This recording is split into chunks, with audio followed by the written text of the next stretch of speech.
జై తెలుగుదేశం, జై తెలుగుదేశం. వేదికమైన గౌరవ జాతీయ పార్టీ అధ్యక్షులు చంద్రబాబు నాయుడు గారికి, రాష్ట్ర పార్టీ అధ్యక్షులు పల్లా శ్రీనన్నకి, 1982 బ్యాచ్ సీనియర్ నాయకుల దగ్గర నుంచి 20-25 జూనియర్ బ్యాచ్ల వరకు ఈ సమావేశానికి పెద్ద ఎత్తున వచ్చేసిన ప్రజలకు, నాకు ప్రాణ సమానమైన తెలుగుదేశం పార్టీ కార్యకర్తలకు మీ అందరికీ నా హృదయపూర్వక నమస్కారం. తిరుమల తొలి గడప దేవుని గడప, ఒంటిమిట్ట రామస్వామి ఆలయం, ఆమీన్ పీర్ దర్గా, మరియాపురం చర్చ్ ఉన్న పుణ్యభూమి ఈ గడప. పౌరుషం, ఆత్మీయత, మహిళల్ని గౌరవిస్తాం నేర్చుకోవాల్సిన గొప్ప గడప ఈ కడప. మాస్ జాత్ర మహానాడు అదిరిపోయింది. పౌరుషాల గడ్డపై పసుపు జెండా రెపరెపలాడుతుంది. దేవుని గడప కడపలో పసుపు పండగ నిర్వహిస్తాం. నా అదృష్టంగా నేను భావిస్తున్నా. 2024లో మాస్ విక్టరీ మనందరం చూసాం, చరిత్ర కూడా తిరిగి రాశాం. 94% స్ట్రైక్ రేట్ అంటే 175 నియోజకవర్గాల్లో 164 స్థానాలు మన కైవసం చేసుకున్నాం. ఇది ఒక రికార్డు కాదు, ఆల్ టైమ్ రికార్డ్ అని సభాముఖం మీకు తెలుపుతున్నా. ఇది తెలుగుదేశం పార్టీ కార్యకర్తల నాటు దెబ్బ. జెండా బీకేస్తా అన్నారు, వాళ్ళు ఇప్పుడు పార్టీ కార్యాలయానికి టూలెట్ బోటు పెట్టుకుని పారిపోయే పరిస్థితి. పార్టీ లేకుండా చేస్తా అన్నారు, అడ్రస్ లేకుండా పోయే పరిస్థితి. వై నాట్ 175 అన్నారు, ప్రజలు ప్రతిపక్ష హోదా కూడా ఇవ్వని పరిస్థితి. మన బొమ్మలు పెట్టి బాక్సింగ్ చేశారు, ప్రజలే ఇప్పుడు ఫుట్బాల్ ఆడుకునే పరిస్థితి. ఏ తప్పు చేయని మన అధినేత చంద్రబాబు నాయుడు గారు బంధించారు. ప్రజలు ఏకంగా ఆ నాయకుడిని ప్యాలెస్ లో పెట్టి తాళాలేసి లాక్ చేసే పరిస్థితి. మన నాయకులు ట్రెండ్ ఫాలో అవ్వరు, ట్రెండ్ సెట్ చేస్తారు. సినిమా స్క్రీన్ అయినా, పొలిటికల్ స్క్రీన్ అయినా ఆయన ఒక లెజెండ్. ఆయన పేరేంటి? విశ్వవిఖ్యాత నట సార్వభౌమ స్వర్గశ్రీ నందమూరి తారక రామారావు గారు. ఎన్టీఆర్ అంటే 3 అక్షరాలు కాదు, ఎన్టీఆర్ అంటేనే ఒక ప్రభంజనం. ఆయనే రాముడు, ఆయనే కృష్ణుడు, ఆయనే భీముడు, ఆయనే అర్జునుడు, ఆయనే కరుణుడు, ఆయనే ప్రజల గుండెల్లో దేవుడు. పార్టీ పెట్టిన 9 నెలల్లో అధికారంలోకి రావటం ఒక చరిత్ర. దేశానికి సంక్షేమం అనే పదాన్ని పరిచయం చేసిన వ్యక్తి అన్న ఎన్టీఆర్. 2 రూపాయలకి కిలో బియ్యం, 50 రూపాయలకి హార్స్ పవర్ విద్యుత్, జంతా వస్త్రాలు, పక్కా ఇల్లు, గురుకుల పాఠశాలలు, మధ్యాహ్న భోజనం, ఇట్లా చెప్పుకుంటే రోజంతా పడుతుంది. అన్న ఎన్టీఆర్ చేసిన సంక్షేమ కార్యక్రమాలు చెప్పేదానికి. సంక్షేమంలోనే అన్న ఎన్టీఆర్ ఒక బ్రాండ్. ఇంకా తెలుగువారు ప్రపంచం మొత్తంలో పెద్ద పీట వేసింది మన బ్రాండ్ సిబిఎన్. సిబిఎన్ అంటే డెవలప్మెంట్, సిబిఎన్ అంటే సంక్షేమం, సిబిఎన్ అంటే మనందరి ధైర్యం.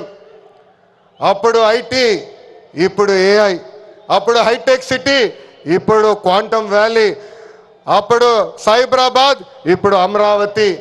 చాలని 200 రూపాయల పెన్షన్ని 2000 రూపాయలు పెంచారు. ఇప్పుడు భారతదేశంలో ఏ రాష్ట్రం ఇవ్వని విధంగా 4000 రూపాయల పెన్షన్ మన చంద్రన్న అందిస్తున్నారు. అన్న క్యాంటీన్, డ్వాక్రా, దీపం, పేదల చిరునవ్వు మన నాయకుడు చంద్రబాబు నాయుడు గారు. మనకి ప్రతిపక్షం కొత్త కాదు, మనకి అధికారం కొత్త కాదు. 2019 నుంచి 24 వరకు విధ్వంస పాలన మనందరం చూసాం.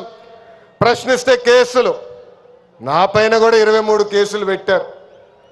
పోరాడితే ఏకంగా అరెస్ట్ చేశారు. వేదికమైన చాలా మంది నాయకుల్ని ఆనాడు అరెస్ట్ చేశారు. ఎన్ని ఇబ్బందులున్నా ఎన్ని కేసులు పెట్టినా మనం ఆనాడు ఒకే డైలాగ్ చెప్పాం. ఏంటది? ఆ డైలాగ్ ఏంటి? తగ్గేదే లేదు.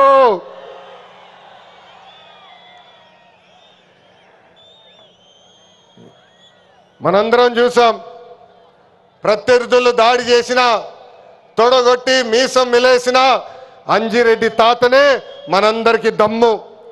కత్తితో దాడి చేసి తల నుండి రక్తం కారుతున్నా ఏకంగా పోలింగ్ బూత్లో కూర్చుని చివరి ఈవీఎం సీల్ పడే వరకు పోరాడిన మన అక్క మంజుల గారే మన ధైర్యం. కత్తి మెడపై పెట్టి వాళ్ళ నాయకుడికి ఒక్కసారి జై కొట్టమంటే జై చంద్రబాబు నాయుడు, జై తెలుగుదేశం అని ప్రాణాలు కోల్పోయిన తోట చంద్రయ్య మనందరికీ స్ఫూర్తి. వేదికమైన ఉన్నారు. పార్టీ కోసం పోరాడి ఆనాటి పాలకులు వ్యతిరేకంగా మాట్లాడినందుకు ఆయన కన్ను పొడిచి కంటి చూపు పోయినా జై తెలుగుదేశం మన గాంధీ గారే ఈరోజు మనందరి సత్తా. విధ్వంస పాలనలో రాష్ట్రం తీవ్రంగా నష్టపోయింది. ఆంధ్రప్రదేశ్ను ఏకంగా అప్పుల ప్రదేశ్గా మార్చేసింది గత ప్రభుత్వం. ఒక్క కొత్త కంపెనీ తీసుకురాకపోగా ఉన్న కంపెనీల్ని పక్క రాష్ట్రానికి తరిమేసే పరిస్థితి మనందరం చూసాం. 1000 రూపాయలు పెంచేదానికి 5 సంవత్సరాలు వాళ్ళు తీసుకున్నారు. ఏకంగా జే బ్రాండ్ లిక్కర్తో విషం కంటే ప్రమాదమైన మద్యం అందించి 30,000 మందిని చంపి వేల కోట్ల రూపాయలు ధనాన్ని లూటీ చేశారు. అందుకే రాష్ట్రాన్ని కాపాడుకునే దానికే కూటమి ఏర్పడింది. ప్రజల కోసం గౌరవ ప్రధానమంత్రి నరేంద్ర మోడీ గారు మన చంద్రన్న జనసేన అధినేత, నాకు అన్న సమానమైన పవనన్న అందరూ అజెండాలు పక్కన పెట్టుకొని పని చేశారు. ప్రజలు మన్ని ఆశీర్వదించారు, కూటమిని ఆశీర్వదించారు. ప్రజాప్రభుత్వం ఈరోజు ఏర్పడింది.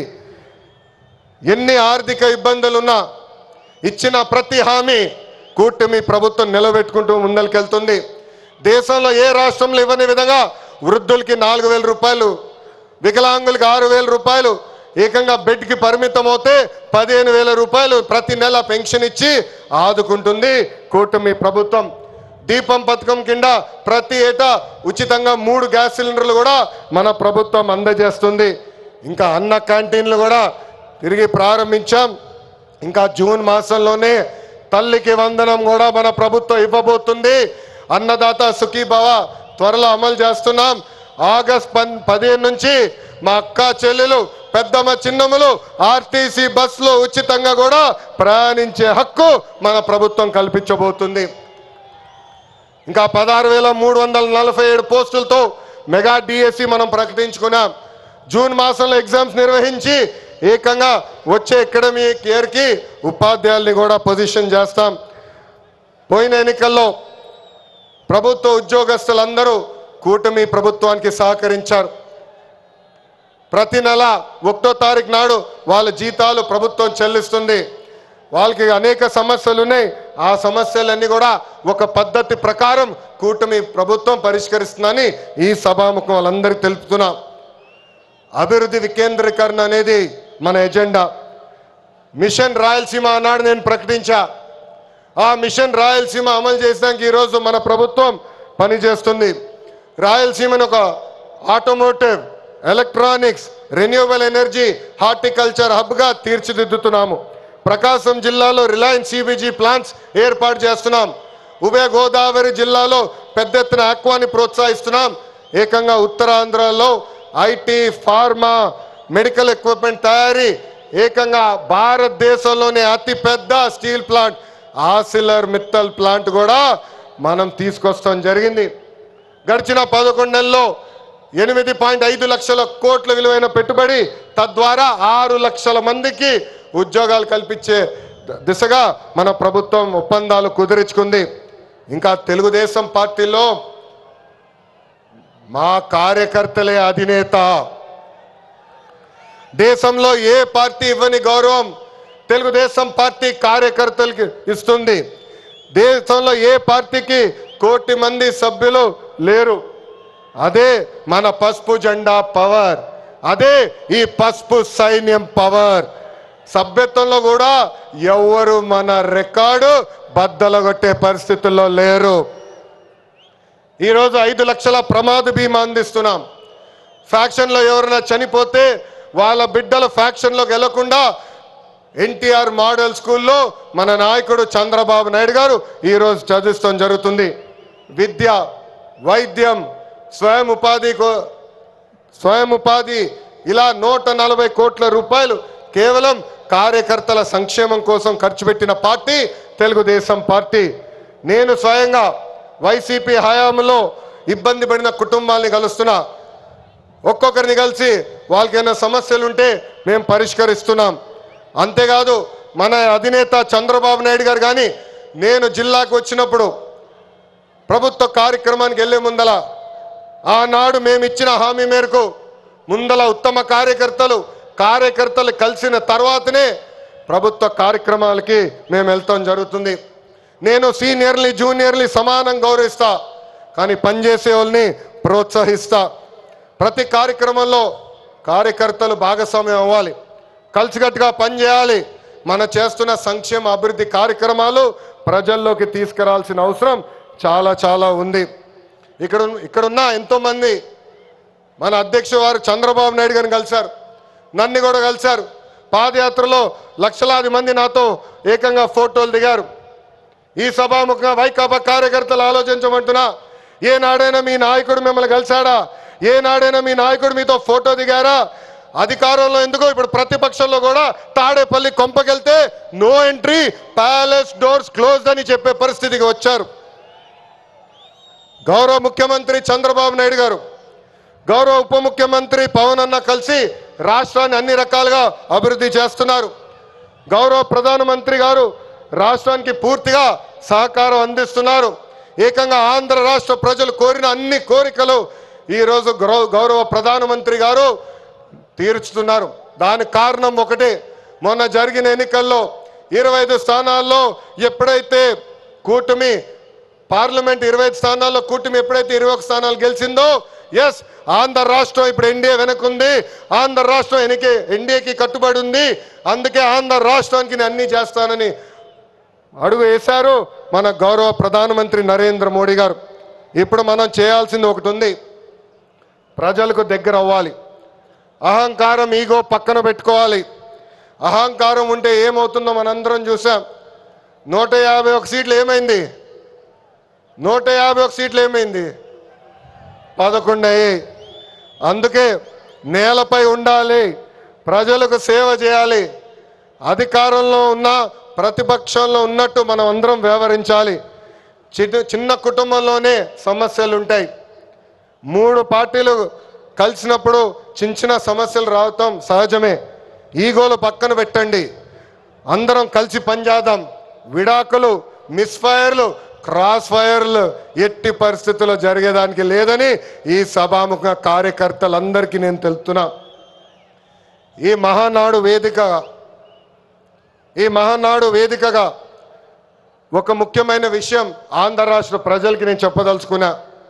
ప్రభుత్వ కొనసాగింపు చాలా చాలా అవసరం. ఒక రాష్ట్రం అభివృద్ధి చెందాలంటే ప్రభుత్వం కొనసాగించాల్సిన అవసరం చాలా ముఖ్యం. 2014లో కట్టుబట్టలతో మన ప్రయాణం ప్రారంభించాం. 2014 నుంచి 19 వరకు సంక్షేమ అభివృద్ధి జోడి ఎద్దుల బండిలాగా మనం నడిపించాం. 2019లో విధ్వంస పాలన వచ్చింది, విధ్వంస ప్రభుత్వం వచ్చింది, ఒక సైకో ముఖ్యమంత్రి అయ్యాడు. దానివల్ల ఆంధ్ర రాష్ట్రం 30 సంవత్సరాలు వెనక్కిపోయింది. ఆంధ్ర రాష్ట్రం చాలా ఇబ్బంది పడింది. ఒక్కసారి ఆంధ్ర రాష్ట్ర ప్రజలు ఆలోచించాలా. గుజరాత్లో బీజేపీ వరుసగా 7 సార్లు గెలిచింది. ప్రభుత్వ కొనసాగింపు వల్ల ఈరోజు గుజరాత్లో అన్ని రంగాల్లో వాళ్ళు అగ్రస్థానంలో ఉన్నారు. అంతెందుకు, మొన్నటి వరకు మన వెనకాల ఉన్న ఒరిస్సా రాష్ట్రంలో కూడా బిజు జనతాదళ్ వరుసగా 5 సార్లు గెలిచింది. ప్రభుత్వ కొనసాగింపు వలన వాళ్ళు కూడా కొన్ని రంగాల్లో ఆంధ్ర రాష్ట్రాన్ని దాటి ముందరికెళ్లే పరిస్థితి. ఉమ్మడి రాష్ట్రంలో తెలుగుదేశం పార్టీ ఒకసారి వరుసగా గెలిచింది. మనందరం చూసాం ఆనాడు ఆంధ్ర రాష్ట్రం ఎలా అభివృద్ధి చెందిందో. అందుకే ప్రభుత్వ కొనసాగింపు చాలా చాలా ముఖ్యం. దీని గురించి రాష్ట్ర ప్రజలు అందరికీ తెలియజేయాల్సిన బాధ్యత ప్రతి పసుపు సైనికుడి పైన ఉందని ఈ సభాముఖంగా కోరుకుంటున్నా. ప్రభుత్వ కొనసాగింపు ఉంటేనే పెట్టుబడులు వస్తాయి. పెట్టుబడులు వస్తేనే నిరుద్యోగ యువకులకి పెద్ద ఎత్తున ఉద్యోగాలు కల్పించే అవకాశం మనందరికీ దక్కుతుంది. నేను ఈరోజు దేవుని గడప సాక్షిగా రాయలసీమ ప్రజల్ని కొన్ని ప్రశ్నలు అడగాలనుకుంటున్నా.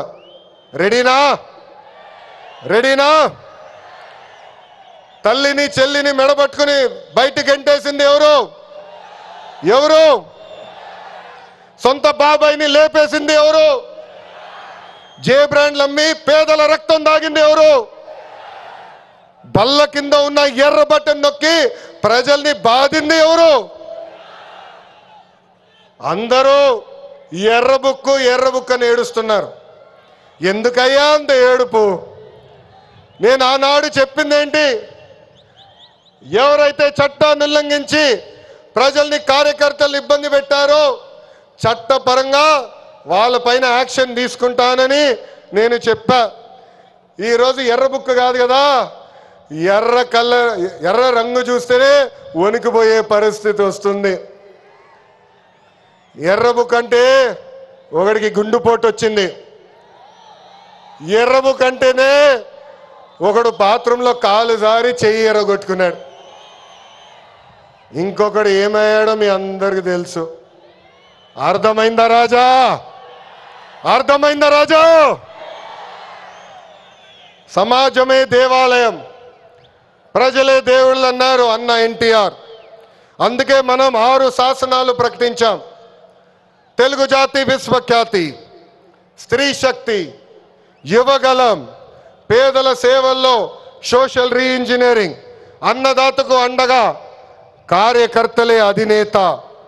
పాలిట్ బ్యూరో సభ్యుల దగ్గర నుంచి, వేదికమైన పెద్దల దగ్గర నుంచి, ఇక్కడున్న కార్యకర్తల వరకు ఈ 6 శాసనాలు మన శ్వాసగా బతకాలని ఈ సభాముఖంగా మిమ్మల్ని అందరినీ కోరుకుంటూ, మనకి ప్రజలు ముఖ్యం, వాళ్ళ ఆనందం వాళ్ళ సంతోషం ముఖ్యం. అహర్నిశలు కష్టపడాలా, వాళ్ళకి అందుబాటులో ఉండాలా.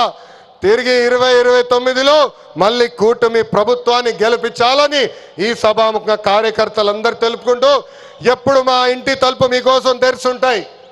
నేను మొన్నే చెప్పా, గ్రామ పార్టీలో ఏమైనా సమస్య ఉంటే మండల్ పార్టీని కలవాలి, మండల్ పార్టీలో సమస్య ఉంటే నియోజకవర్గ కమిటీని కలవాలి, వాళ్ళకి సమస్య ఉంటే ఏకంగా జిల్లా కమిటీ కలవాలి.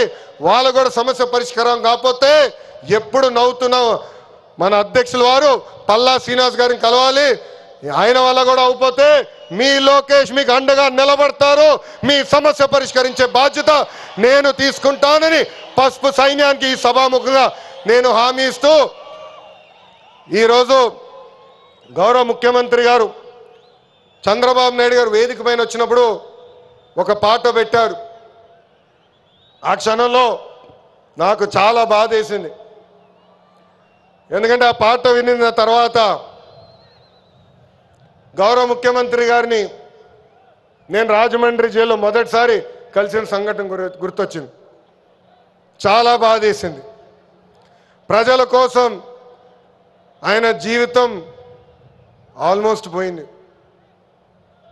అక్టోబర్లో 2003 బాంబ్ బ్లాస్ట్లో నక్సలైట్లు ఆయన పైన దాడి చేశారు. నాడు నేడు ఎప్పుడు ఆయన ప్రజల గురించి, ప్రజల భవిష్యత్తు గురించి ఆలోచించే వ్యక్తి. అలాంటి వ్యక్తికి ఎందుకు దేవుడు ఆనాడు ఈ పరీక్ష ఇచ్చాడా అనుకున్నా. ఇప్పుడు అర్థమైంది. తెలుగు ప్రజలు తిరిగి చంద్రబాబు నాయుడు గారు వెనక నిలబడేదానికి దేవుడు మనందరికి ఒక పరీక్ష పెట్టాడు. ఆ పరీక్ష జయించాను. అందుకే ఈ రాయలసీమ గడ్డ తెలుగుదేశం పార్టీ అడ్డ అని తెలుపుకుంటూ, నాకు ఇంత అద్భుతమైన అవకాశం ఇచ్చిన ఈ పసుపు సైన్యానికి పేరు పేరున నా హృదయపూర్వక ధన్యవాదాలు తెలుపుకుంటూ మీ అందరి దగ్గర నుంచి సెలవు తీసుకుంటున్నా. జోహార్ అన్న ఎన్టీఆర్, జోహార్ అన్న ఎన్టీఆర్. చంద్రబాబు నాయుడు గారి నాయకత్వం, చంద్రబాబు నాయుడు గారి నాయకత్వం. వందే వందే, జై హింద్.